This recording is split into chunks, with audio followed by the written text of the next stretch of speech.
So guys, another episode of Great Records at Great Prices, but this time we're talking about CDs, so let's delve into it. Of course, Peter Gabriel's Up. This is a CD I didn't have, and I always try to buy Peter Gabriel when I find him. Roxy Music's Avalon, a great album. This is the remastered version, but really a fantastic album. I've got a couple Iggy Pops I found, The Idiot and Lust for Life. Two of his great albums. Of course, The Idiot is at this point basically a classic, but Lust for Life is equally good, I think. Obviously, the title track's really good. Then I've got the Talking Heads, The Best Of. I think this was the first compilation that came out with, although I could be mistaken. I will say that this is a remastered version from the early 2000s, but really great album, and certainly one I didn't have. Kind of another compilation is, of course, Kraftwerk's The Mix. Now, this is basically a remix album of some of their more popular songs, their more famous songs, Autobahn and the Robots, Computer Love, that type of thing. Vangelis's Blade Runner soundtrack, really his best musical work in my opinion.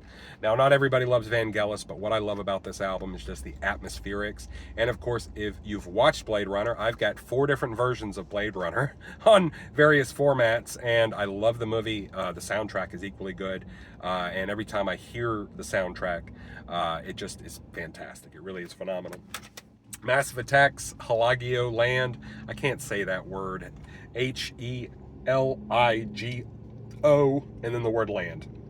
But yeah, kind of a down-tempo, electronic, kind of atmospheric soundtrack, but really good. Not a soundtrack, but album. Really nice. The Shins, Wincing the Night Away. Now, this is an album I didn't have. I thought I had, but I didn't. I looked in my list I keep. But yeah, a really nice album. I've kind of always loved the Shins. They're one of my favorite alternative bands. But yeah, very nice there. I got a couple Saint Germains. I've got The Tourist, which is probably his biggest album. It's the one most people know if you mention Saint Germain.